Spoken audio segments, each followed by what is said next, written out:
Oi, gente, boa noite. E aí, tudo bem? Iremos iniciar a nossa live aqui com a nossa convidada, Carol, nossa ENFA, coordenadora de transplante do estado da Bahia. Aguardar o pessoal ir chegando e entrando. Olá, Alci, aí, tudo bem? Vocês que estão entrando na live, essa live foi marcada hoje, né, para hoje.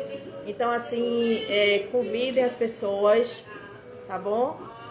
Para que a gente possa ter um número bem legal nessa live, com essa pessoa tão especial, né, que é a nossa ENFA, coordenadora de transplante aqui do estado da Bahia, Carol.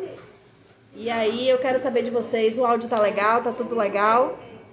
Nesse momento eu tô aqui na sala de hemodiálise, tô fazendo o tratamento. E nesse setembro verde, né, dia 1º de setembro, essa honra de iniciar esse setembro verde com essa live maravilhosa. E aí, Alce, tudo bem? Sejam bem-vindos todos, não vão embora, tá bom? Fiquem aí direitinho, juntinho, coladinho com a gente, porque eu tenho algumas respostas também para dar para vocês, tá bom? Algumas perguntas que eu já recebi aqui. E seja bem-vindo, Francisco. E também eu quero saber de vocês, se vocês têm alguma pergunta a fazer, né? Antes que a gente dê continuidade a essa live. E aí, Dudu Monteiro, tudo bom? Unirim, seja bem-vindo. Eu quero saber se vocês têm alguma pergunta a fazer, para que a gente possa fazer aqui as perguntas e mandar também para Carol, para que Carol possa responder.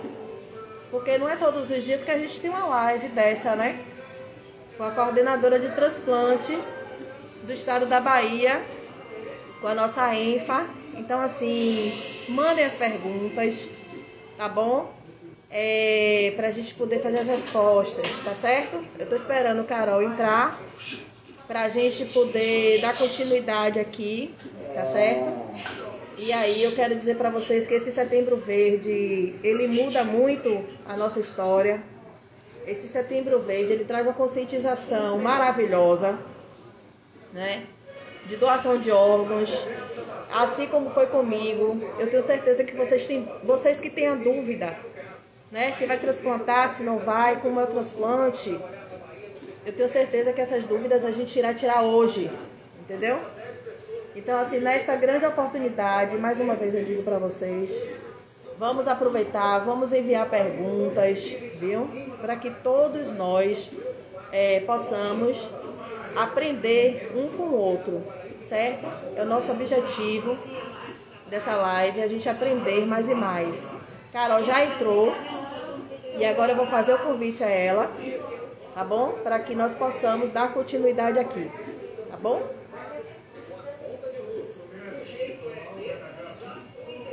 Bora lá. Chamando Carol.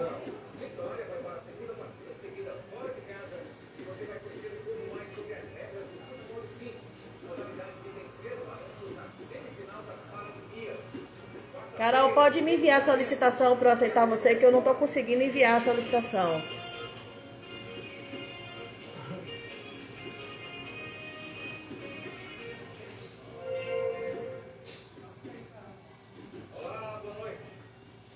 Estou aguardando aqui, Carol, enviar a solicitação para a gente poder dar continuidade aqui. Sejam bem-vindos todos vocês. Não saiam da live, a live vai ser massa, vai ser uma live muito interessante. Eu tenho certeza que vocês vão gostar, tá bom?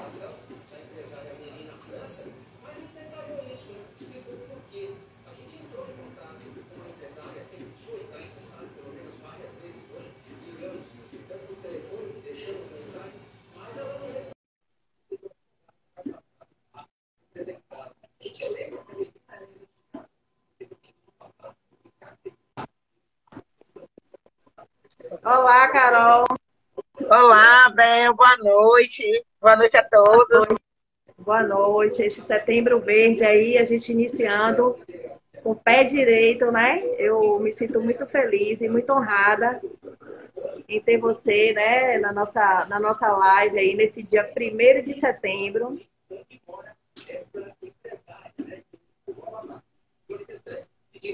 Sei lá.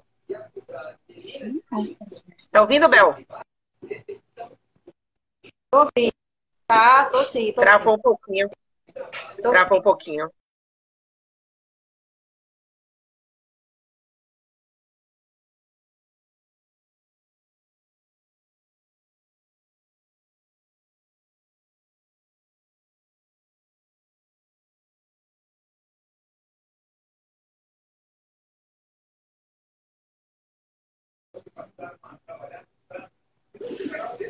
Assunto. Então, eu acho que é muito importante você escolher um cenário aí, né? Que já diz tudo. Então, você está aí na máquina, né, fazendo diálise. Isso é muito importante para que as pessoas que estão em casa, as pessoas que não conhecem, né, o dia a dia dos pacientes que estão na fila, e hoje a gente vai falar até um pouco mais do renal crônico, então, para as pessoas compreenderem a importância de ser um doador. Né? Eu acho que esse é um mês que a gente deve aproveitar para deixar essa mensagem para a população. Né? Saber que uma das possibilidades de tratamento da doença renal crônica é o transplante. Muitas pessoas só conhecem a hemodiálise, né? Mas a gente tem o transplante, e que é uma modalidade, um tipo de tratamento que agrega muita qualidade de vida àqueles pacientes que têm indicação de fazer, né? Que é importante que a gente saiba que nem todo paciente que fica, né, que desenvolve a doença renal crônica terminal, ela tem indicação de transplantar, de fazer o seu tratamento através do transplante.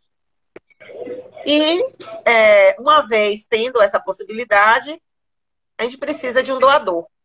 Né? O transplante é o único tratamento onde a gente necessita diretamente da população. Se a população não está de acordo, se a população não abraça a causa, não diz o sim, a gente pode ter o melhor sistema de saúde, né, as melhores instituições, os melhores profissionais, nada vai acontecer. Eu dependo de um doador. No caso do rim, pode ser o vivo, né, ou o cadáver. Então, esse mês foi adotado pela Associação Brasileira de Transplante de Órgãos, que é a BTO. Foi ele que elegeu o mês de setembro como o mês de incentivo à doação de órgãos. Mas é importante que a gente saiba que esse é um assunto que a gente deve conversar durante todos os dias do ano inteiro. Por que setembro? Porque existe uma lenda, né, de que tem os santos católicos, São Cosme e Damião, que eles eram médicos e que eles realizaram o primeiro transplante da história lendária. Né? Então, isso ficou registrado e, por conta disso, se atribuiu ao mês de setembro como mês de incentivo à doação de órgãos. Mas não tem nada de cunho religioso, né? Foi apenas, né, um ponto de partida para se escolher o mês, mas esse é um mês que pertence a todos, né? Porque qualquer um pode precisar. Né? Qualquer um de nós, eu tenho certeza que você e tantos outros pacientes que hoje estão na diálise ou que estão transplantados já, eles nunca iam imaginar, né, que um dia aconteceria, né, isso. Então, qualquer um de nós, eu, alguém da minha família, um amigo, um colega de trabalho, pode estar a qualquer momento, né, precisando de um transplante. E é muito bom, né, a gente precisar e conseguir ter com quem contar. Então, eu acho que a doação de órgãos, ela é, inclusive, uma doação de amor. Né? Acho que quem recebe um órgão ou um tecido, né, no caso das córneas, para transplante, ela recebe também muito amor. Porque as famílias, quando elas são entrevistadas e que a gente dá para elas a oportunidade de decidir pela doação, todas elas doam muito com sentimento, com os melhores sentimentos, com amor, com sentimento de gratidão, de ajudar o próximo, da resiliência. Então, ela doa com muito desejo de que, né, tudo aconteça da melhor maneira possível. Então, a gente precisa lembrar disso, né? Que quando a gente fala de doação, a gente fala também de doar o amor. Exatamente. Né? Eu acho Sem que quando amor, você tem... eu acho que sem amor não existe nenhum tipo de doação, né? Com certeza, Bel. O amor, eu acho que ele ressignifica tudo, né? Acho que, onde consegue brotar o amor, a gente consegue, né, fazer a melhor entrega. Talvez não seja aquela que a gente desejava, mas é a melhor que naquele momento a gente podia dar. E eu acho que não tem nada mais significante do que você, no momento de dor, né, você doar o que tem ali de mais precioso, né, que é um pedacinho de alguém que você ama. Né? Porque quem autoriza geralmente são os pais, os irmãos, os filhos. Então são pessoas que amam a pessoa que está doando. E elas conseguem encontrar força nesse amor para dizer, não, eu vou doar porque ele era uma pessoa muito boa e eu quero que ele possa aqui ainda, né, fazer o bem. Então isso é muito importante. Então, assim, nesse mês de setembro, eu acho que a gente deve falar um pouco mais sobre doação, né? E lembrar que quando a gente fala de doação, a gente fala sempre de vida, né? É um momento de partida para uns, mas a gente sabe que aquela partida ali, ela, infelizmente, foi inevitável, né? Tudo foi feito, mas, infelizmente, não foi possível. Então, a gente pode transformar esse momento em algo muito bom, que é através da doação de órgãos, quando é possível doar também, porque, infelizmente, às vezes a gente tem situações em que você tem a família que quer doar, mas a gente não tem a condição para ser um doador. Hoje, por exemplo, a gente acabou, há pouco, acho que deve ter uma hora e meia, que acabou de ter uma doação, né, uma captação, de uma criancinha que faleceu, né, muito pequena, e os pais decidiram por optar, né, pela doação. Então, Como é? dentro de alguns instantes, vai ser transplante. Tem uma pergunta aqui, né, que a gente vai Sim. responder algo mais, mas assim, eu quero saber, através dessa entrada sua, quantas vidas nós podemos salvar, né? Em uma pessoa a gente salva quantas vidas? E quais são os critérios desse doador? Que tipo de morte? Todos podem ser doador? Como é feito isso? Como é feita essa escolha desse doador? Mesmo que a família diga sim, todos são aptos? Importante a sua pergunta, né? Infelizmente, nem todos, né? A gente tem algumas questões, por exemplo, agora com a pandemia, o processo passou a ser ainda mais rigoroso do que já era, porque a gente precisa minimizar os riscos, né? Na medicina, nunca você vai ter risco zero em nada que você fizer, mas a gente minimiza esses riscos para que a gente possa levar para o receptor a melhor condição, o melhor órgão possível. Então, é feito toda uma avaliação clínica, exames laboratoriais, exames de imagem, né, às vezes ultrassom, raio-x, para se afastar possibilidades de infecção, de doenças que possam ser transmissíveis, né, pelo transplante. Então, algumas pessoas, em alguns momentos, elas não são, mesmo que a família queira, a gente acontece, às vezes, caso que a família assina o termo, mas a doação não acontece. Por que isso, Carol? Porque às vezes a família assinou, mas está aguardando o resultado de alguns exames. Aí esse exame vem um resultado que é contraindicação. Né? Ou é um paciente já com a idade avançada, né? Apesar de a legislação, ela não diz que até a idade X pode doar, acima dessa idade não pode. Não tem isso escrito em lugar nenhum. E a literatura mostra, né, os trabalhos, as pesquisas mostram que com o avançar do tempo, né, a evolução das técnicas, das medicações, das técnicas cirúrgicas, dos tratamentos, cada vez se aceitam mais doadores idosos, né, porque também a gente entra na fila de entrada pacientes também na faixa etária, né, de idoso. Entendi. Então, lógico, a equipe vai avaliar né? É um doador de 70 anos. Aí a gente vai ver, tem comorbidades, tem diabetes, hipertensão, doença coronariana, algum histórico de doença renal, doença hepática. Então a gente vai avaliar. E vai excluindo, né? Se o paciente, apesar de ter uma idade avançada, por exemplo, mas ele não tem outros fatores que possam comprometer a função desse órgão que está sendo doado, ele pode ser doado, sim, e transplantado. E aí a equipe vai ver em quem esse órgão vai ser transplantado. Porque a gente tem uma lista que a gente precisa seguir, mas não necessariamente, né, por exemplo, eu tenho que transplantar o primeiro daquela lista. Né? Ele precisa ter compatibilidade, tanto HLA, né, imunológica, como ele também precisa ter a compatibilidade clínica, né, de idade, então tem uma série de fatores. Você não vai pegar um órgão de uma pessoa de 78 anos e transplantar numa menina de 20, né? Claro, salvo algumas exceções, uma urgência, um caso de morte, né, ali dentro dos próximos dias, não pode esperar, tudo isso vai ser avaliado caso a caso, nada é estático, tem que ser assim, acabou.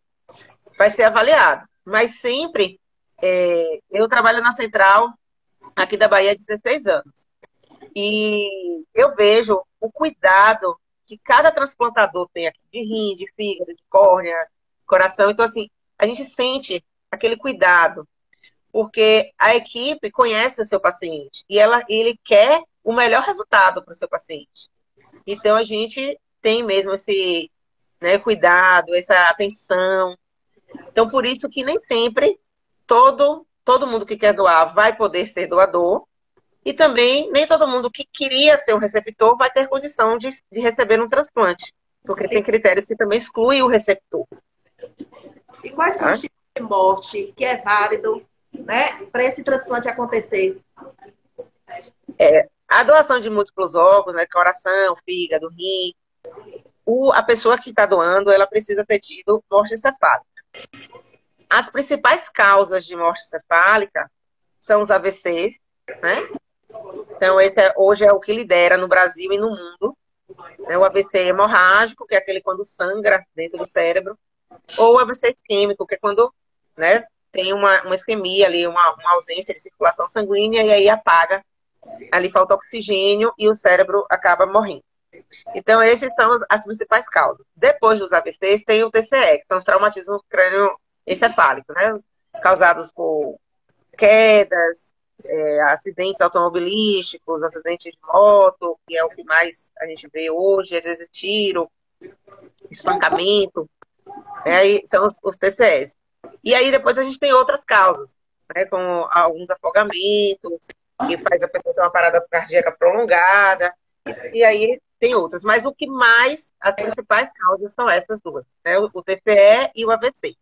E esse paciente, né, que está doando, uma pessoa faleceu, beleza, ele vai doar, ele teve Covid, ele pode fazer essa doação? Pode.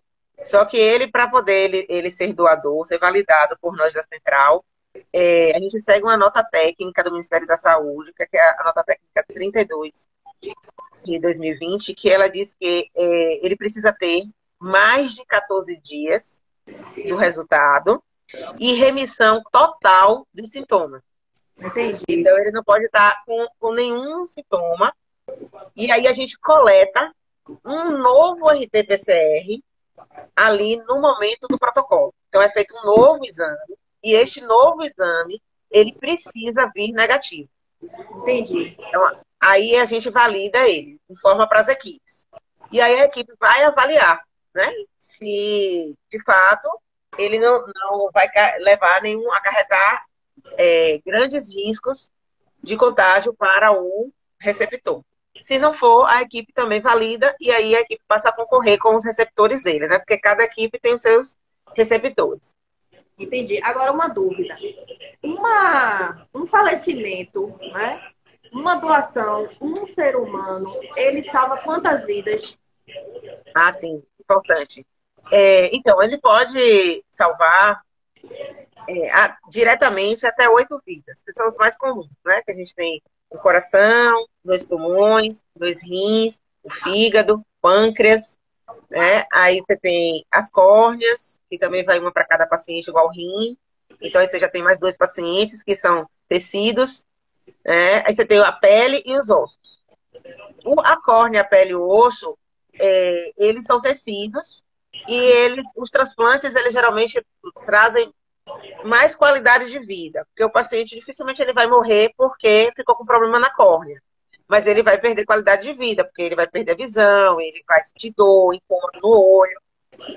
Então, um transplante que oferta uma maior qualidade de vida para esse paciente. É diferente, por exemplo, do transplante de fígado, ou de coração, que são pacientes do pulmão, que aí são pacientes que já têm uma sobrevida muito pequena, ele tem pouco tempo, né, geralmente entre um ano e meio, a depender da condição quando foi descoberto, né, a doença e o tratamento que ele já fez. E se ele não transplantar, ele vai morrer. O renal crônico, ele não vai morrer de imediato, né? Por quê? Porque ele tem diálise. Então, você descobre que a renal crônica é diferente de você descobrir que você está com uma doença pulmonar terminal e que você vai parar de respirar em algum momento. No renal crônico, você tem a diálise. Então, assim, já também apesar de ser um órgão, mas é um transplante que no primeiro momento ele oferta qualidade de vida. Aí quando tem alguns casos onde o paciente não tolera o tratamento, ele tem dificuldade de acesso, que vai comprometer a possibilidade dele dialisar, aí ele entra no critério de urgência. Né? A gente tem aqui na Bahia, nesse momento, alguns pacientes na urgência. Então, essa pergunta. Há prioridades, né, na lista para quem não tem mais acesso, no caso, perdeu todos os acessos, não tem mais como botar fístula. Como é feito esse tipo de prioridade? O paciente, ele tem que passar por peritoneal? Ele é obrigado a passar por peritoneal para ter essa prioridade ou não? Ele vai direto? Como é feita essa prioridade? Existe uma portaria, que é a portaria 004, de 2017, do Ministério da Saúde. E lá ele traz que o paciente ele precisa ter um relatório do nefrologista informando que foram feitas todas as tentativas de terapia renal substitutiva. Né? Se por um acaso ele não passou pela peritoneal e ele tem um critério que contraindica ele, né? Então, assim, não foi porque ele não quis. Existe lá um critério X que está bem documentado, isso precisa ser tudo muito bem documentado, com exames, com relatórios. Aí o nefrologista dele vai fazer isso, e além do relatório, também é necessário apresentar pelo menos um exame que comprove essa falência de acesso. Então, não é simplesmente o médico chega lá e diz assim, a gente está tentando dialisar e a fístula está ruim, está demorando muito, está atrasando a diálise, o paciente está tendo problema. Precisa ser tudo muito bem documentado para a própria segurança do processo, né? Para a própria segurança de todos os pacientes que estão na fila. Então, existe esses critérios, isso é encaminhado para a central de transplantes. Na central de transplantes, nós temos uma junta profissional que avalia esses relatórios, e aí, quando eles são validados, a gente lança no sistema. Quem coloca a urgência lá no sistema é a central, não é a equipe, não é o médico, é a central de transplantes. E quando tem casos muito excepcionais, né, que a gente acha que precisa de uma avaliação de um maior critério, aí a gente submete esse pedido às câmaras técnicas, que são conjuntos de nefrologistas que têm um grande conhecimento. Aí a gente tem a câmara técnica aqui no estado, e quando a gente precisa, a gente também pode levar para a nacional. É tipo uma comissão? Isso. Ele tem representante da central de transplantes, né, representante das clínicas de diálise, representantes dos centros transplantadores SUS, dos centros transplantadores não SUS. E aqui na Bahia a gente botou também representantes da Comissão de Nefrologia.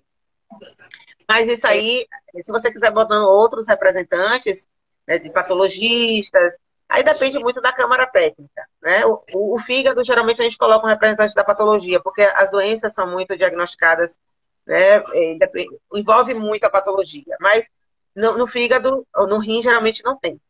E quando a gente precisa de um critério, de uma avaliação ainda mais específica, a gente pode utilizar a Câmara Técnica Nacional, que fica vinculada ao Ministério da Saúde lá em Brasília.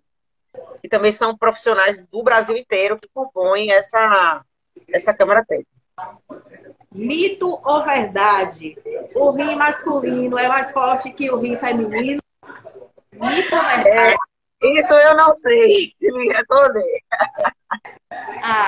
Eu tô com essa pergunta aqui. Eu acho que não, viu? Porque do jeito que a gente mulher aguenta tranco, eu acho que o nosso deve ser melhor. Tem outra pergunta aqui. Há prioridades para retransplantes? E eu também quero te fazer uma pergunta, pessoal.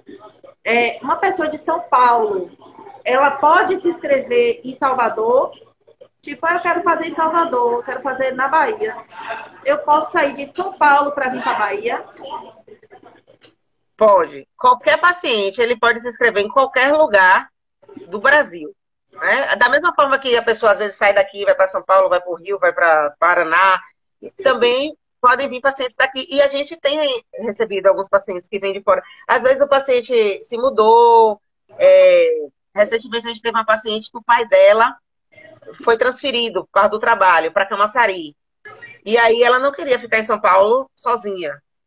Ela não era nem na capital, era no interior. Aí ela veio embora. Né? Aí, geralmente eles entram em contato com a central da Bahia, pede uma ajuda para poder fazer uma marcação de consulta. A gente indica quais são as equipes que tem.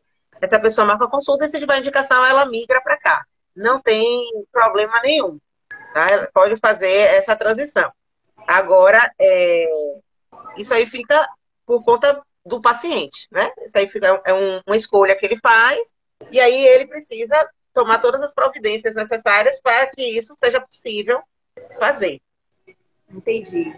Tem outra pergunta. Qual foi a outra pergunta que você fez antes dessa? Esqueci agora. Eu também. Daqui a pouco a gente lembra. A galera que está acompanhando aí, manda para mim, porque eu esqueci. Tem outra pergunta. Eu vi aqui. Quais são os hospitais na Bahia que fazem transplante?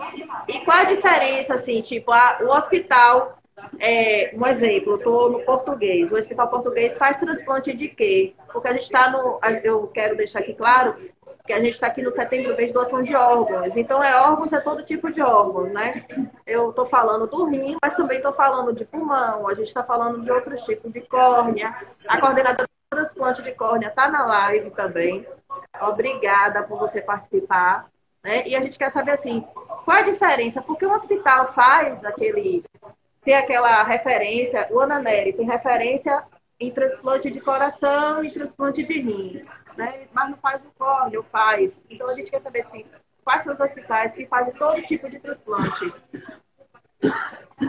Aqui a gente tem que transplanta o Hospital Português, onde você está, que faz transplante de fígado e transplante de rim. A gente tem o Hospital Ananeri, né, que faz transplante de rim adulto e pediátrico.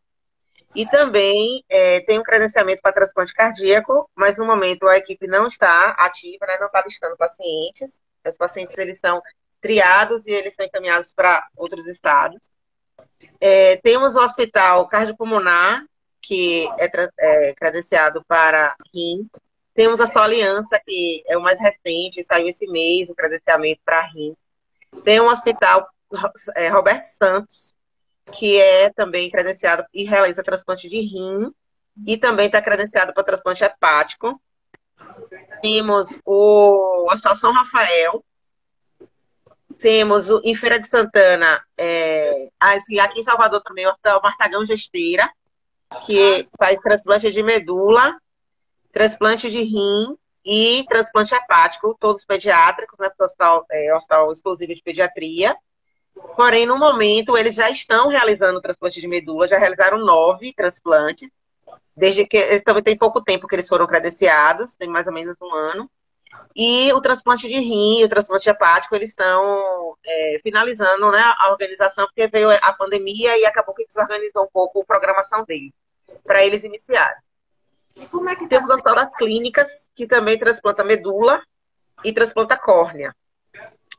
E no interior, a gente tem a Santa Casa de Feira de Santana, que é o Hospital Dom Pedro de Alcântara, que transplanta rim. Temos algumas clínicas, né? Tem o Hospital EMEC, que também transplanta rim. E temos o Aclion, e o HCOI, que são transplantadores de córnea. E em Vitória da Conquista, a gente tem o Hospital IBR, que está realizando transplante de rim e também foi credenciado para transplante cardíaco, mas ainda não iniciou o programa do cardíaco. E córnea, a gente tem várias outras clínicas, Hospital Dia, como o Ibopc, Hospital Santa Luzia, Hospital de Olhos de Conquista, Hospital Calheiras e Jequié. Então, aí a gente tem uma série de clínicas, porque córnea, você não precisa de uma estrutura hospitalar. É um transplante relativamente tranquilo, né? Você não precisa de UTI, você não precisa de grandes centros cirúrgicos, então ele pode ser realizado em hospital dia. O que mudou nessa pandemia sobre doação de órgãos? As pessoas, elas estão doando mais, elas estão doando menos? Os receptores, eles estão, assim, mais animados? Ou a lista parou? Muitos foram chamados e não quiseram por causa da pandemia, medo do Covid. Aconteceu algo assim? Não, aqui na Bahia, a gente não parou em momento nenhum o transplante, tá? A córnea, ela parou em 2020, mas não foi uma questão da Bahia, foi o Ministério da Saúde que determinou, né, essa parada. Ficou 7 meses sem transplante de córnea e sem doação também de córnea, mas os outros transplantes não, tá? Nós registramos, sim, uma queda bem significativa depois da instalação da pandemia, por algumas questões, né? Aumentaram as contraindicações, porque aí a gente tinha pacientes com suspeita de Covid, pacientes com Covid positivo, que aí eles eram um paciente ótimo, mas tinha que ser descartado. Nós tivemos também, infelizmente, um aumento da negativa familiar, que aumentou em 10% desde o momento que a pandemia se instalou. Né? As famílias, a gente acredita que assim, o vínculo do profissional com a família, ele ficou um pouco fragilizado, porque as visitas tiveram que ter restrição, né? Os boletins passaram a ser dados por telefone, né? Por videochamada. Então, isso tudo dificulta um pouco. Ainda que, nos casos que a pessoa tinha morte cefálica, a família tinha o direito, né, a oportunidade de ir até a instituição para receber o boletim presencial, para ter uma entrevista presencial, mas isso dificulta, porque você não criou um vínculo antes, né? Às vezes tem familiar que ele não viajava, ele não vinha do interior para visitar o familiar que estava internado, porque às vezes esse familiar era um idoso, era alguém que era grupo de risco, e ele ficava com medo de vir para dentro de um hospital e acabar adoecendo. Então, tiveram algumas questões que a gente acredita que foi o que impactou no aumento dessa negativa familiar. Ainda é muito cedo, a gente está fazendo pesquisas, né, levantamentos, para ver, de fato, qual os reais motivos, mas a gente acredita até então que esses sejam os principais motivos para esse aumento. Mas no rim, aqui na Bahia, né, nós tivemos uma estabilidade, a gente não teve uma queda brusca no número de transplantes, porque, principalmente em 2020, a Bahia foi o único estado do Nordeste que não parou em momento nenhum de fazer transplante renal. Então, a gente recebeu muito rim de fora do estado.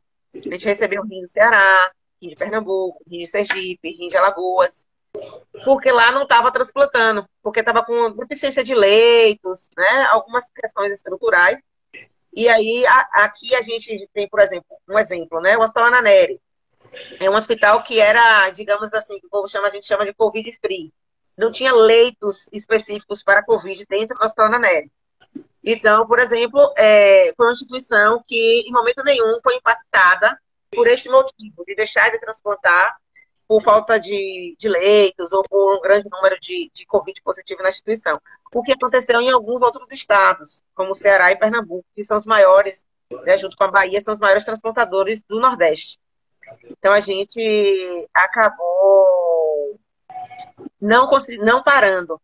O transplante de fígado, até a Eleni está aqui na live também, que é a colega lá do Hospital São Rafael, ela também a gente teve um crescimento comparado a outros anos. Agora, 2018, 2021 até setembro, nós já realizamos mais transplantes de fígado do que 2020 e 2019. né? Então, a gente também teve esse equilíbrio, né? Não teve. Agora a córnea, por exemplo, despencou. A córnea, por conta dessa parada que teve, que foi uma determinação do Ministério da Saúde. Entendi. Deixa eu te fazer uma pergunta. Ela botou aqui, gostaria de saber como realmente funciona a fila. De que forma, né? O paciente, quais são os tipos de paciente? Que ele está apto para o transplante e tem um que não está apto. Por que o paciente não está apto para o transplante? Quem é esse paciente que não pode hoje receber um transplante e ele vai ser necessário ele fazer hemodiálise até o resto da vida dele? Quais são esses tipos de pacientes? Então, esse tem que ser avaliado caso a caso. Mas, por exemplo, existem pacientes que têm uma outra insuficiência, né? Por exemplo, além da insuficiência renal, ele tem uma insuficiência cardíaca, que não tem indicação de transplante cardíaco e que aumenta muito o risco, tá? Dele ser submetido a o risco cirúrgico, o risco do tratamento, para ele ser submetido a um transplante de rim, por exemplo. Então, ele vai ser avaliado e há uma grande possibilidade de ele não ter indicação de tratar a doença renal crônica dela com o rim. O paciente que tem uma infecção, né, por exemplo, uma osteomielite, né, que é uma infecção no osso, que já é uma infecção mais difícil de ser tratada. E tem até uma colega aqui, Bruna, que é especialista em feridas, e às vezes a gente tem pacientes que acabam com a infecção dessa ferida, fazendo osteomielite e cronificando essa infecção. Então, assim, a gente não tem, em algumas situações, o paciente com infecção ativa, por exemplo, ele não pode transplantar, porque você vai tirar a defesa dele, né, a imunossupressão, e ele corre o risco de morrer por uma infecção generalizada. Então, tem algumas situações que precisam ser muito bem, condição vascular, né, que a gente precisa também ver se tem uma condição vascular para esse rim ser implantado. Então, tem toda uma condição que por isso que precisa ser, não tem uma receita de bolo. Precisa ser bem avaliado cada paciente. Por isso que tem que ir para consulta, passar pela consulta multiprofissional, né, com médico, enfermeiro, psicólogo. Né? Você tem também as contraindicações psicológicas, né? Aquele paciente que ele não está preparado com o autocuidado, ele não compreende, ele não aceita, né, o tratamento, não adere às medicações. Tem a contraindicação social, né? Às vezes aquele paciente que não tem rede de apoio, que ele mora só, que mora em abrigo, que não tem quem cuide, que é morador de rua. Então, tem uma série de condições que precisam ser avaliadas. Alguns critérios vão ser contraindicações relativas, né? Ou seja, naquele momento ele vai contraindicar, mas depois você vai corrigir aquilo ali e ele vai poder transplantar. E outras condições, infelizmente, elas vão ser permanentes, né? O paciente não vai ter a indicação de transplantamento. Mas aí só um transplantador, junto com a equipe, vai poder definir, né, melhor essa situação. Idade mínima, idade máxima para receber o transplante? Essa pergunta é uma pergunta meio difícil, viu? Porque isso depende muito da equipe. Cada equipe transplantadora, ela, com base, né, nas suas técnicas, no tratamento associado que ele utiliza, no acompanhamento pós-transplantes, ele vai definir, né, qual a idade mínima e máxima. A mínima, geralmente, é muito avaliado pelo peso, pela condição vascular, as crianças muito pequenas, né, com baixíssimo peso, 5 quilos, 6 quilos. Não é que seja uma contraindicação, mas você precisa ter uma equipe, né, que tenha uma grande experiência com crianças muito pequenas, de baixo peso, com transplante. Então, isso aí precisa ser bem avaliado. E a idade máxima, né, aí precisa ser feito mesmo uma avaliação. Aqui na Bahia, né, uma média que as equipes têm colocada, 70, né, até 75, 72, né, às vezes a gente vê, mas se a gente for ver uma média nacional mesmo, em torno de 65, 68, 70 anos, aí já precisa ser muito bem avaliado. Mas aí depende muito da equipe e da avaliação né? Não é uma coisa... Às vezes tem uma paciente que tenha 72 anos, mas ela está muito bem, tem uma boa condição vascular, né? Não é diabética, é rígida, e, né, tem indicação de fazer, a equipe pode discutir e fazer, mas depende de caso a caso. Carol, nessa experiência de Instagram, às vezes eu me deparo com algumas pessoas no meu direct. Ei, eu quero doar meu rim, como é que eu faço? Ei, eu não quero deixar a pessoa na máquina, mas eu não conheço a pessoa. E eu tenho esse desejo de doar meu rim. O que eu faço para doar meu rim? Se eu não tenho amizade, eu não tenho um conhecimento, mas eu tenho essa vontade. O que eu faço? Então, Bel, eu vou complementar com a pergunta de Graciane aqui, que ela pergunta qual o caminho que a pessoa deve para iniciar a documentação para uma doação, para um parente, né? No caso dela, ela está perguntando para o parente e você está perguntando para o não aparentado. A doação de rim para o não parente, ela no Brasil, ela é permitida, tá? Mas precisa ter toda uma avaliação, além da avaliação clínica, com essa equipe multiprofissional, né? Médico, enfermeiro, assistente social, psicólogo. Ele precisa também ter uma autorização da Central de Transplantes, tem que ser dada ciência ao Ministério Público e a comissão de ética do hospital que vai transplantar, tá? Então, isso todas as equipes fazem, se for o caso. Existem equipes que não transplantam não parentes, mas isso aí fica a critério de cada equipe. No Brasil inteiro, no mundo inteiro, a gente vai encontrar equipes que tomam essa decisão, porque aqui no Brasil a venda de órgãos é crime. Então, existem países no mundo que eu posso vender meu rim. Eu posso botar um anúncio lá no Instagram, né, e vender. No Brasil e em outros países, né, não é só aqui, essa venda não é permitida. Então, para que se evite, né, uma venda ou então uma doação forçada, né, se você é coagido, você vai ter que doar, porque senão eu vou fazer isso, eu vou fazer aquilo. Então, para se evitar isso, a legislação no Brasil, ela determina que precisa ter um rigor maior quando o doador não é parente. A gente entende que, da mesma forma que para doar, né, cadáver, você precisa ter um vínculo de confiança. É claro que a família que doa não conhece quem recebe, mas esse vínculo é estabelecido por nós, com o profissional de saúde, né? Então, a família se vincula, a família precisa acreditar no processo, ele precisa compreender, se sentir acolhida, se sentir segura para fazer.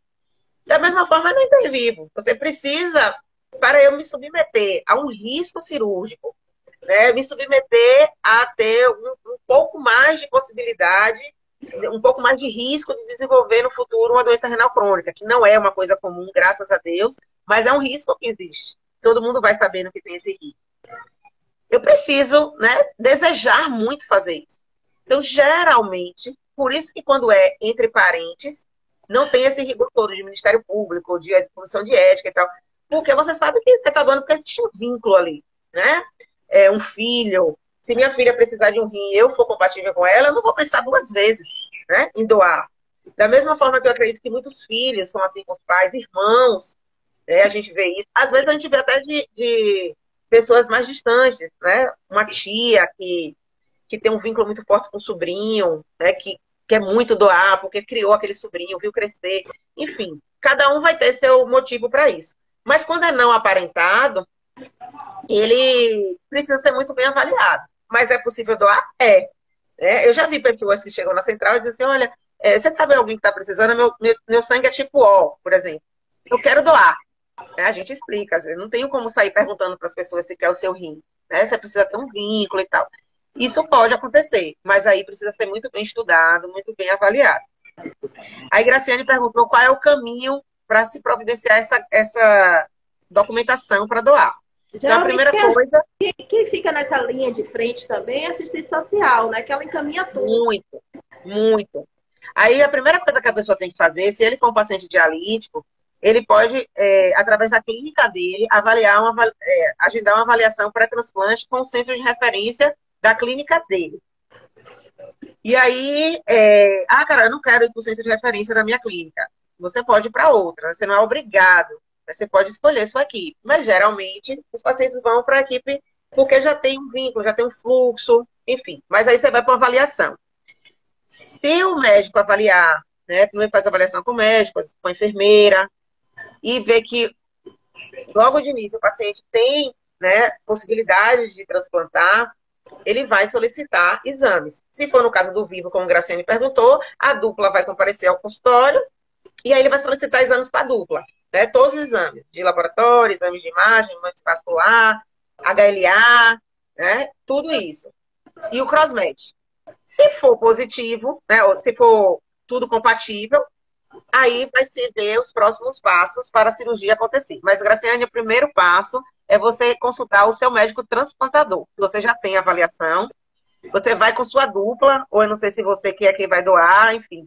Mas tem que ir os dois, o que quer doar e o que precisa receber, para essa avaliação. O ponto de partida é isso aí. Nessa resposta sua, eu tenho uma pergunta. Eu tenho plano. Meu doador não tem plano.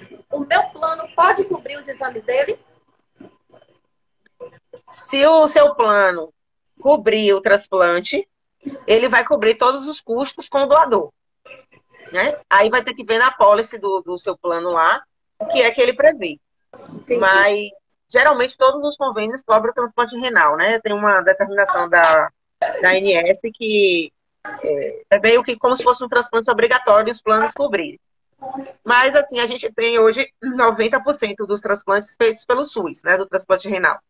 A gente tem ainda o maior volume feito pelo SUS mesmo. Tem uma pergunta aqui. E quando o paciente está com HLA alto, qual a possibilidade de transplante com 97%? Então, assim, quando você tem um painel, né, muito alto, você tem uma chance, né, uma possibilidade, você não consegue muita gente compatível, porque você reage muito contra os doadores, né? Você tem muitos anticorpos que vão reagindo. Às vezes tem pacientes que chegam no nível, quando está acima de 80%, 85%, ele é considerado um hipersensibilizado. Então, ele já tem uma dificuldade maior de conseguir alguém compatível, ainda que seja alguém na família. Então, assim, as chances são muito menores quando comparado ao paciente que não tem, não é hipersensibilizado. Mas transplanta.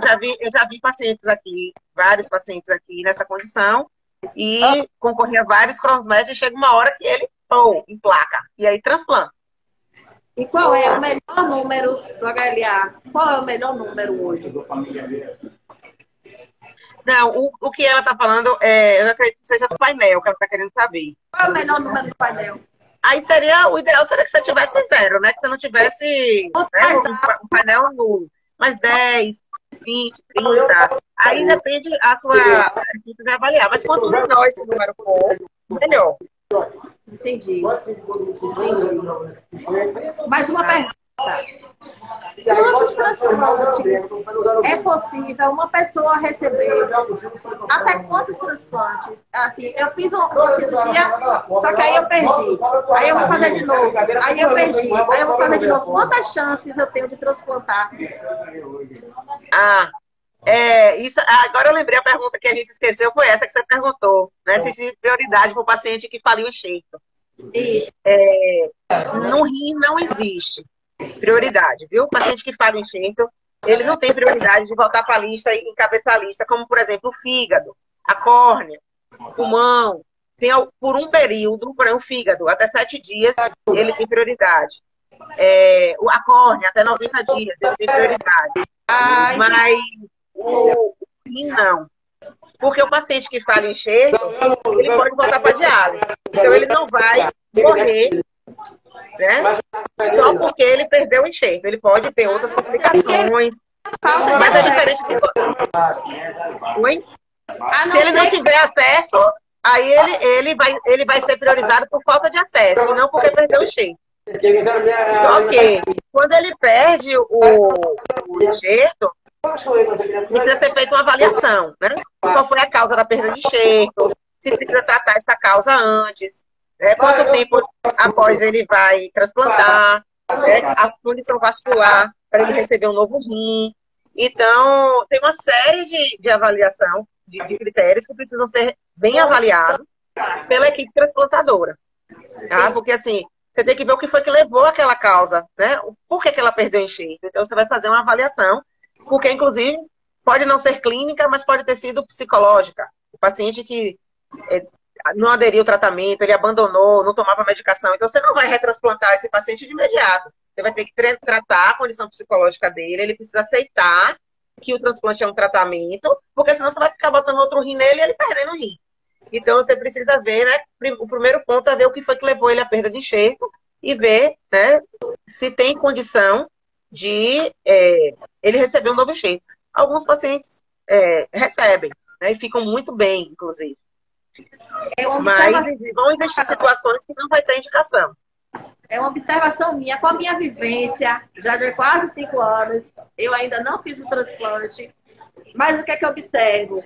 Existem pacientes que ele retorna para a máquina e eles não aceitam. Eu digo assim, que é uma porcentagem muito grande, entendeu? A negação de voltar para a máquina.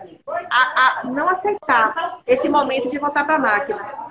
E assim, é complicado, porque assim, eu como paciente, como colega, como amiga, a gente tenta explicar isso, né? Não, porque é um momento, né? Você passou por um período e agradeça a Deus por esse período que você passou e tal, e agora é o momento de recomeçar, né? E existe realmente essa não aceitação, porque assim, às vezes a pessoa transplanta e aí diz assim, não, eu tô boa, tô curado, tô curada e eu não preciso mais da máquina. Aí daqui a 2, 3, 10, 25, não sei, o tempo que for, aí precisa retornar. E bate uma depressão, bate uma tristeza, bate uma angústia. Existe esse tipo de prioridade para essas pessoas que se negam, que não querem voltar, né? Como é feita essa análise? Não, essa prioridade não vai ter, né? O paciente ele vai precisar ser acompanhado por equipe de psicologia, né? Serviço social, equipe enfermeiro, médico, para que ele compreenda, porque quando o paciente vai para o transplante, ele precisa ir sabendo que o transplante é um tratamento, não é a cura, né, da doença renal crônica. Então, é um tratamento que ele está fazendo e que pode ser perene lá, ficar o resto da vida dele e ele morrer com o enxerto funcionando.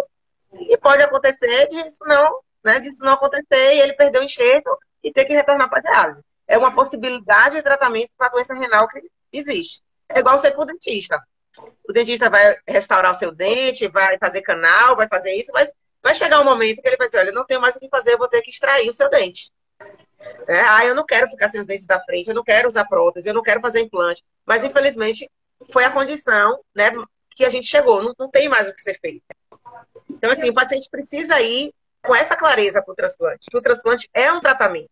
Eu vou precisar continuar tomando as minhas medicações, eu vou precisar ficar indo às consultas médicas, realizando os exames, seguindo as orientações. Tá? Da mesma forma que quando eu estou na diálise, eu também tenho. A diálise é um tratamento, eu também tenho uma rotina a seguir, né, para que ela dê certo.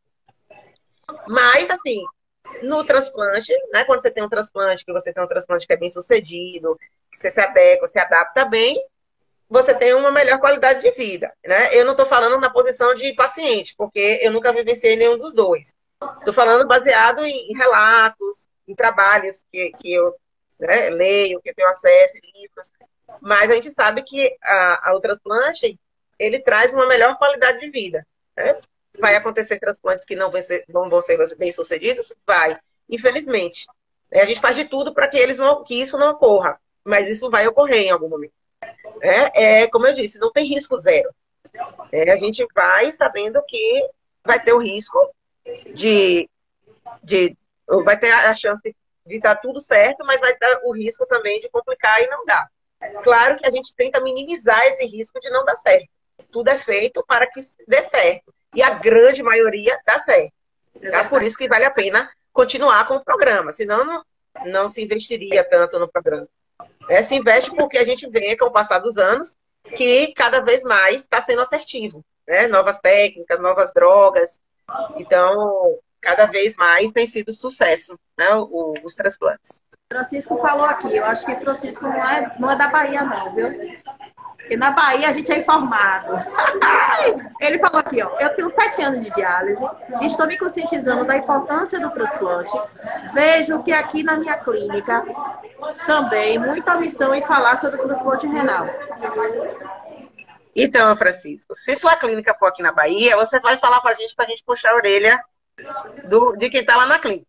Porque aqui a gente sempre preza muito por isso, né? Para que todos os pacientes que tenham a condição de transplantar, que eles tenham o direito de opinar, de escolher.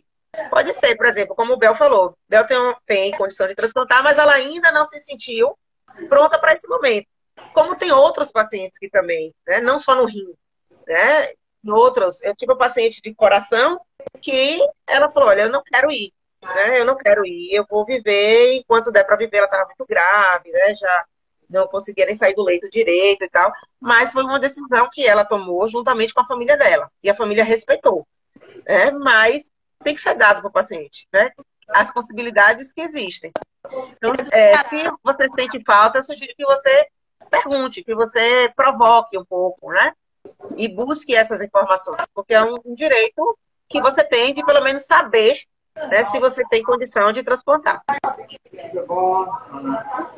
E aí, gente, mais alguma pergunta? Eu vi que teve um colega que perguntou aqui se os critérios para doação de órgãos é o mesmo de medula. É um pouco diferente. O critério da medula se aproxima mais do de sangue. E o pós-operatório também, que se eu não me engano, acho que é porque eu não lembro muito da pergunta, mas acho que ela perguntou do pós-operatório. O transplante de medula tem um pós-operatório mais tenso, mais difícil, com maior risco, né? Porque o paciente fica sem defesa nenhuma. Você tem que aguardar a pega da medula, então é mais demorado, né? Geralmente os pacientes às vezes ficam 30, 40 dias, às vezes, né, ou mais, internado. Então, assim, é mais demorado. O transplante de rim, de fígado, de coração, ele é mais tranquilo comparado a isso. Geralmente o paciente sai de alta de forma precoce, né, com uma semana. Ele já está, às vezes, de alta, 10 dias, depende de como evoluiu aí o enxerto, o funcionamento do enxerto, mas é um pós-operatório mais suave. Quantos pacientes hoje nós temos alistados para fila de transplante no estado da Bahia? Então, nós temos hoje cerca de 2.000 pacientes. Tá? Não, total. Para o rim, são em torno de 1.050, né, pacientes listados e ativos. Certo. A gente acredita que pode ter um número maior, né, pelo número de pacientes em diálise que tem no estado.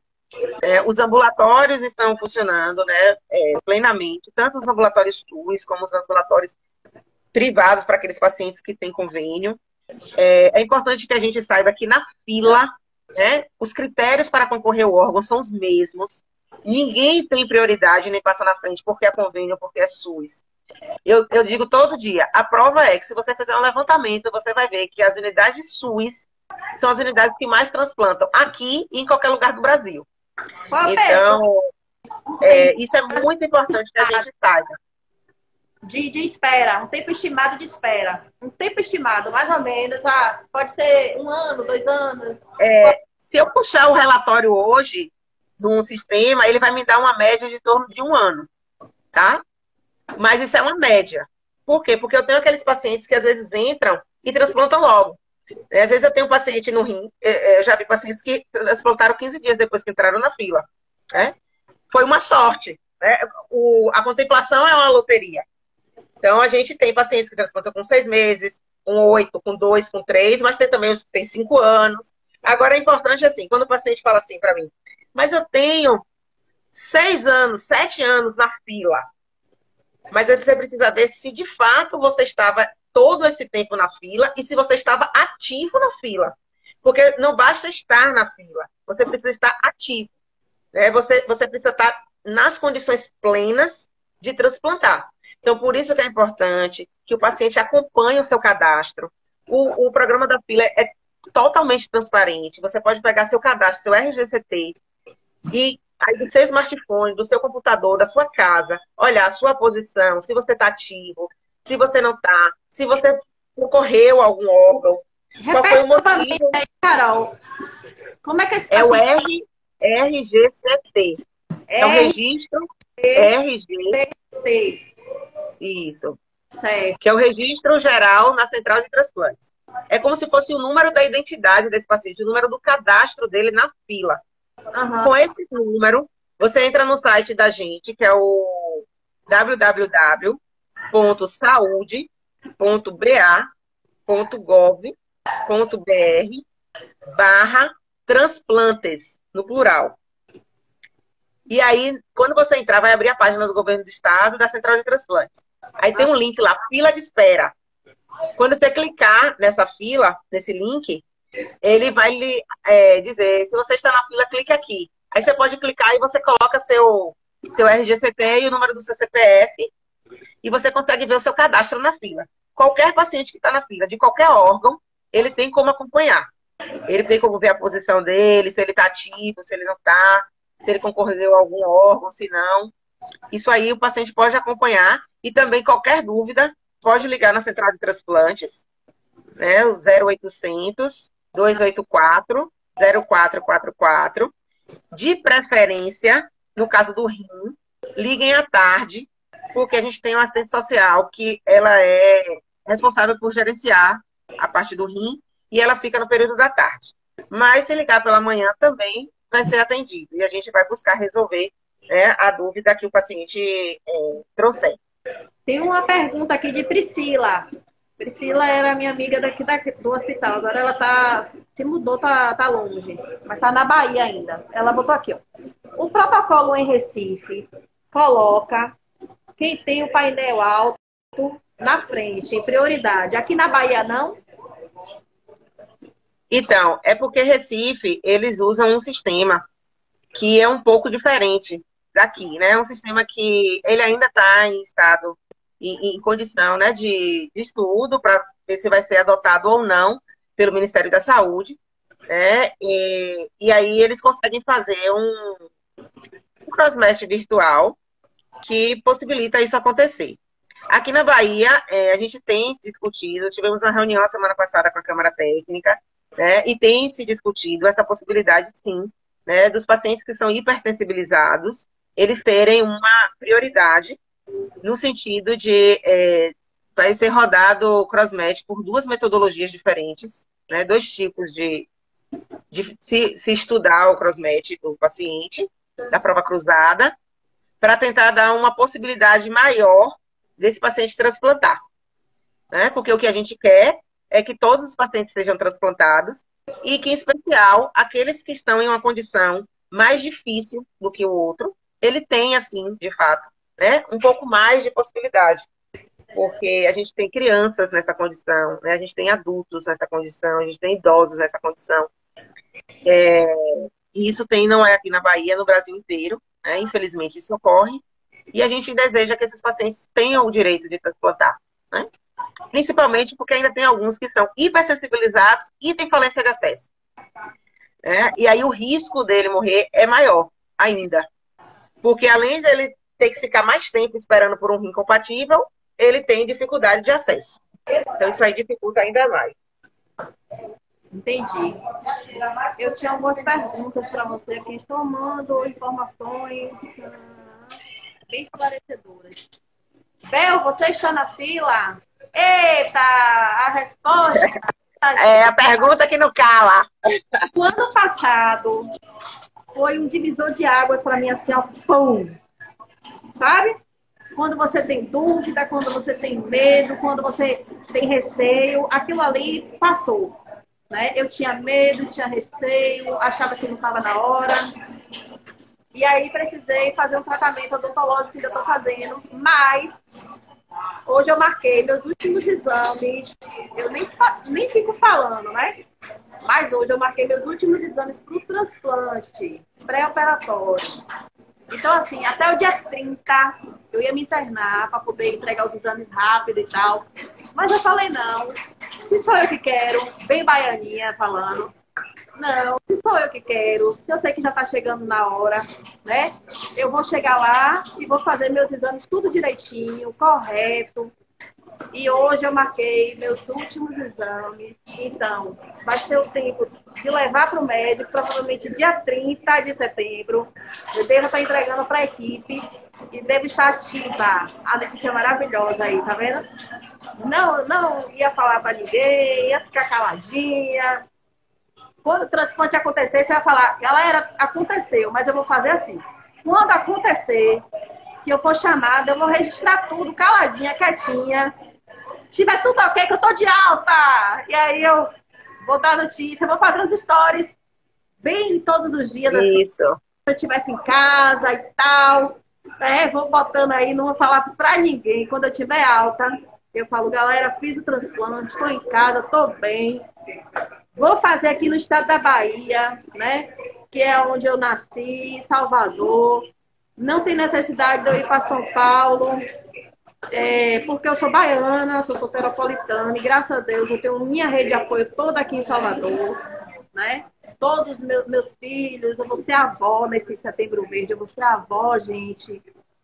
39 anos, eu serei Que avó. bom, hein? Então, assim, eu acreditei até que fosse vir um rim com meu neto. Eu falei, não, vamos se acalmar, vamos ver o menino, né? Cuidar do menino um pouquinho. E aí a gente entrega os exames para poder... Eu acredito, eu falei pro meu médico assim, eu falei, ó, eu tô com tanta fé que Deus vai abençoar, sabe?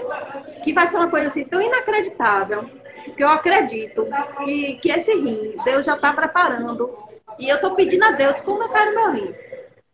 Eu falo com ele, Deus, eu quero meu rim assim, assim, eu descrevo meu rim todo dia a Deus. E vai sair do jeito que eu estou descrevendo. Depois eu conto para você.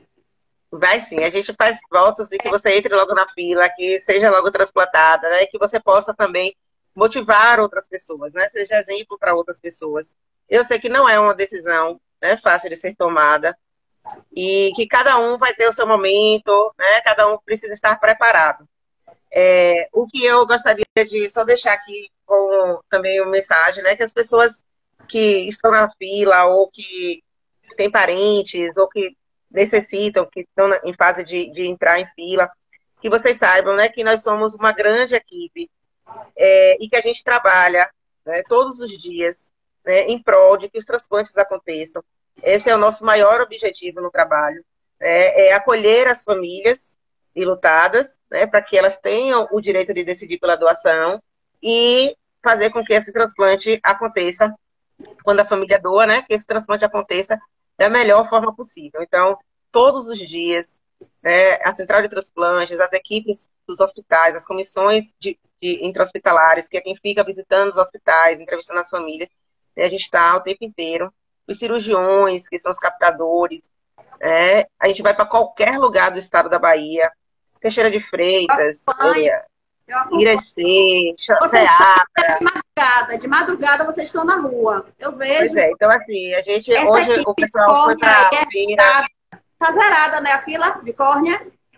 Não, ainda não. A gente está trabalhando para isso. A gente não chegou a zerar, mas a gente reduziu bastante. Mas por conta dessa questão da pandemia, cresceu de novo um pouco, né? Mas a gente está trabalhando para isso. E dizer para as pessoas, né? A campanha do Setembro Verde desse ano, para quem entrou agora, o mês de setembro é o mês de incentivo à doação de órgãos. E a campanha do Estado da Bahia, né? Esse ano, ela tem o lema, deixa eu ver se dá para mostrar para vocês aqui. Eu estou até com a camisa aqui. Eita, quero minha camisa. Né? Essa aqui é doação de órgãos, não basta querer, tem que doar, ou tem que dizer. Né? Por que isso? Porque é importante que a gente expresse o nosso desejo de ser doador, que a gente converse com as nossas famílias. O desejo de doar é de cada um de nós. É meu, é seu, é de sua mãe, é do seu pai, é do seu amigo, do seu namorado, do seu marido. Mas a autorização, né, o poder de autorizar é da nossa família. Isso é a lei. E a gente precisa seguir o que está na lei. Eu sempre digo, às vezes a lei torna a coisa um pouco burocrática. Mas é porque ela precisa ser necessária. É necessária. É necessária. Muitas vezes é uma burocracia que é necessária. Então, a gente precisa garantir essa segurança. A gente precisa conversar com a nossa família, dizer do nosso desejo de ser doador ou de não ser também, né? Porque a gente tem o direito também de não ser, de ter as nossas questões. Mas o que eu sempre peço é que, se o seu desejo é de não ser doador, que busque esclarecer suas dúvidas, porque às vezes é um mito, né? É uma dúvida que a pessoa tem. O corpo vai ficar deformado? Não, não vai ficar deformado. Né? A equipe que doa, ela tem um dever legal e moral, né? Ético, profissional, de recompor, né? o corpo do doador. Né? Então, todos os cuidados serão tomados. Vai atrasar muito o funeral? Vai atrasar um pouco, né? Claro, a pessoa que não doa, ela vai poder de imediato levar o corpo e fazer o sepultamento, e o que vai doar vai ficar um pouco mais no hospital. Mas é para um bem melhor, né? Um bem maior. Às vezes você vai esperar 12 horas, 15 horas a mais, mas você vai estar salvando outras vidas, você está beneficiando outras pessoas, que poderia ser a gente mesmo, né? Então, é o que eu digo todo dia, conseguir se colocar um pouco no lugar do outro, ter um pouco de compaixão, né? E entender se minha filha precisar, né? Se eu precisar, se minha mãe precisar, eu vou querer que tenha alguém que doe, né? E essas famílias, elas doam sem saber para quem eles estão doando. Elas doam por puro amor. Eu comecei a live falando disso e vou finalizar falando disso. Que a doação é um ato de amor. E quem recebe um órgão, não tenha dúvida de que você recebe muito amor junto. Né? Todas as famílias, quando eles autorizam, eles dizem que Deus abençoe e que essa pessoa que seja transplantada possa viver muitos e muitos anos. Né? Porque é o que eles querem, eles doam para isso. Ninguém doa os órgãos para dar errado. Doa porque tem o desejo de ajudar. Né? Então, a energia é muito boa. Você recebe aquilo ali com uma energia muito boa. E nós profissionais que estamos aqui, a gente também tem feito sempre o nosso papel, né? Os investimentos estão sendo feitos, a gente tem ainda o que melhorar? Tem, eu não tenho dúvida disso, mas nós já avançamos muito, né? E eu sou testemunha disso. Eu posso falar por aqui, pela Bahia, e a gente vê a evolução, aumento de número de transplante, aumento de centros transplantadores, né? Transplantes sendo descentralizados para o interior do estado. Né? Hoje, muitos pacientes não precisam mais ir para Salvador, viajar longas distâncias, aumentar o tempo de isquemia. Por quê? Porque você tem centros de transplantadores indo para o interior do estado. E a gente quer que isso continue, né? Porque a gente está aqui para servir a população e nós somos a população. Né? Eu digo todo dia, eu sou a população também. Né? Então, quando eu presto um bom serviço, eu estou prestando a mim também, a minha família, meus amigos, a meus conhecidos. Então, a gente tem trabalhado para que isso ocorra. Né? Todos nós temos um compromisso e nós sabemos desse compromisso com cada um de vocês aí que estão nos ouvindo, né? Que seja paciente, que seja familiar de um paciente, né? Saiba disso. A gente sabe e eu reconheço que não é perfeito e não será nunca, né? Nunca será perfeito. Mas a gente sempre vai buscar se aproximar mais da perfeição, né? Fazer o melhor possível. Carol, eu quero agradecer a você, né, pela sua disponibilidade. Juliana está aqui. Juliana é uma pessoa que eu me espelho muito por ela. É uma menina retada, sabe? Que ela mora na Espanha e fez o transplante dela lá. A gente vai fazer uma live na próxima quarta. A convidada é ela para explicar tudo, como foi o transplante dela lá. E foi muito lindo, porque eu acompanhei tudo. É uma guerreira. Vai fazer 1 ano de transplantada. E aí, assim, eu quero dizer para você que você é uma referência muito grande. Não é jogando confete, porque você sabe a profissional que você é. Já estive com você pessoalmente, te conheci e vi que ser humano, sabe? E você me disse uma coisa que marcou. Você disse assim, que não é pelo seu cargo nem sua posição, é pelo que você é, a pessoa que você é. Eu lembro que você usou essa palavra aí, falou comigo. E assim, é pelo que você é, Carol, sabe? Essa mulher pé no chão, essa mulher que é uma coordenadora, mas que tem um amor, um coração, um negócio assim tão grande, entendeu? E funciona você assim, a ajudar a estar aqui 1 hora falando com a gente, né? Com pessoas que estão em todo lugar do mundo, estão na Bahia, estão no Brasil, estão fora. E você está explicando, você está aí falando, você está se doando, né? Porque você está se doando, você está fazendo um ato de doação nesse momento. Nesse momento você está doando, você está ali, ó, falando, você não está ganhando nada por isso, mas você está botando sua cara no sol e se disponibiliza, né, para estar tirando a nossa dúvida, para responder tudo que a gente pergunta. E numa satisfação tão grande. E eu tomei um susto quando você falou assim, vamos fazer a live hoje. Foi hoje, não foi? Foi ontem. Ontem. Foi ontem. Eu falei, você tinha dito que queria fazer uma live. Eu falei, não, vou fazer amanhã. Vamos fazer amanhã. Eu falei, meu Deus do céu. Assim, pá, a gente vai conseguir audiência, a gente vai conseguir o povo para assistir. Eu fiquei pensando, né? Porque é difícil prender o pessoal na sala, botar o pessoal para assistir. E aí a gente consegue, graças a Deus, né? O pessoal tá aí assistindo, tá passando, tá perguntando, tá elogiando. Então, assim, a gente cumpre a nossa missão. Você pode ter certeza que você cumpre a sua missão aqui na Terra, porque a gente tem uma missão aqui, né? E é muito bonito ver uma pessoa que está na área da saúde em meio à pandemia. Eu quero deixar isso bem claro, porque eu estou no hospital já tem quase 5 anos de hemodiálise.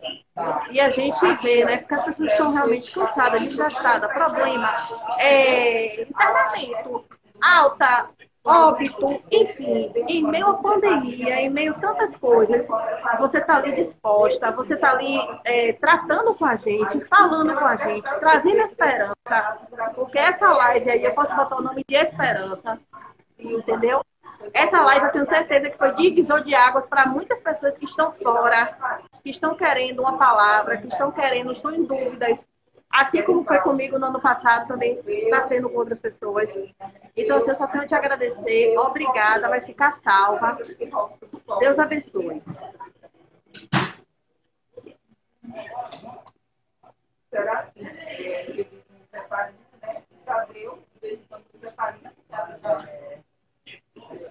Aí depois então você vai lá, depois a gente faz. Depois a gente vai lá.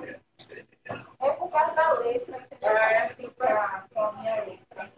Travou, Carol. Eu vou encerrar essa live, vou deixar salva. Já deixei aqui os agradecimentos. Deixa eu colocar ela aqui. Tá na hora então. Pra gente finalizar. Tá toda hora já.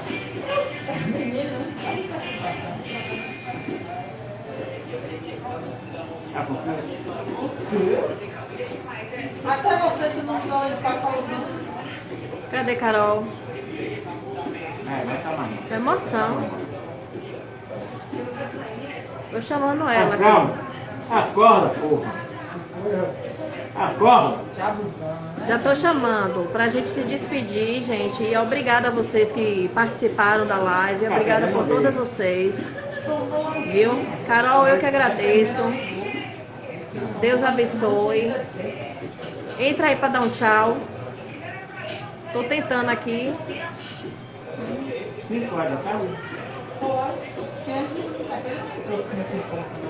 Peraí, vamos lá. Ao vivo é mais gostoso. Entrar com o vivo, Carol. Gente, essa live vai ficar salva, viu? Gil, obrigada pela participação de todos vocês que estavam aí, que assistiram. Vou deixar a live salva. Setembro Verde está começando. Nossas entrevistas vão voltar para o ar. Eu tô com a lista de gente que vai ser entrevistado. Vai voltar. E é isso aí. Eu tô encerrando essa live aqui na Hemodiálise. Graças a Deus. Meu lanche tá aqui me esperando. Viu? E obrigada a todos vocês, ó. Comer um pãozinho agora. Obrigada por tudo. Obrigada pela companhia. Obrigada por vocês permanecerem aí. Juliana, todos vocês. Enfim, se eu for falar o nome de todo mundo aqui, eu vou ficar até amanhã. Mas Patrícia, Julie, Banco de Olhos, Ângela, Solange, Paulo, Regiane, Francisco, todos vocês, muito obrigada. Boa noite.